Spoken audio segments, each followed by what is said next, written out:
Сәлем баршаңызға. Бүгін жаңа жылдық мерекелік дастарханға осындай керемет салат дайындайтын боламыз. Жаңа жылдық венок деп аталады. Бізге керегі үккіштен өткізілген піскен картоп, үккіштен өткізілген піскен сәбіз және қайнатылған үккіштен өткізілген жұмыртқалар, үккіштен өткізілген піскен қызылша, піскен, яғни қайнатылған тауықтың еті, оны майдалап турап аламыз. Және де пиязды қызартып майда қуырып аламыз. Және анардың дәндері, сонымен қатар осындай кондитерлік мешокқа майонез құйып аламыз. Тарелкенің дақ ортасына стақанымызды қоямыз. Сосын жан жағына айтылған ингредиенттердің барлығын дөңгелетіп орналастырамыз. Бірінші картопымызды саламыз. Сосын майонездің үстіне сетка жасаймыз. Каналыма жазылуды ұмытпаңыз, алдағы көптеген жаңа рецепттерімді бірінші болып білетін боласыз.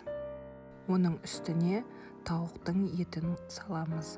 Барлық жерін осындай шанышқының немесе қасықтың көмегімен түзеп шығамыз. Тауықтың етінің үстіне қызартып қуырылған пиязымызды салып шығамыз.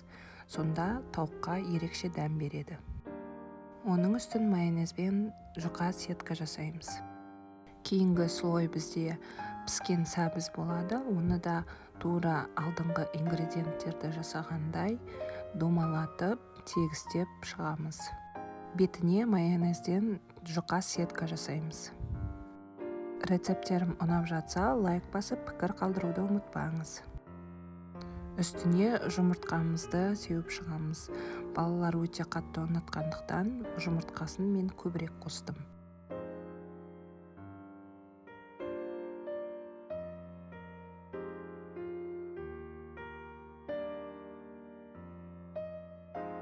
Бетін майонезбен сетка жасаймыз.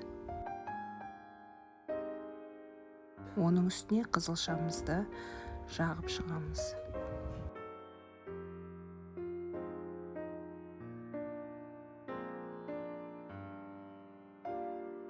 Бетіне майонез ештеңе жақпаймыз, тек қана осылай анардың дәндерін сеуіп шығамыз. Тоңазытқышта бірнеше сағат сақтаймыз, сонда барлығы бір-біріне сіңіп, дәмі ерекше болады. Сосын барып, стаканымызды аламыз. Осындай өте әдемі мерекелік дастарханға керемет салат шығады. Астарыңыз дәмді болсын. Сіздермен болған Құндыз ай.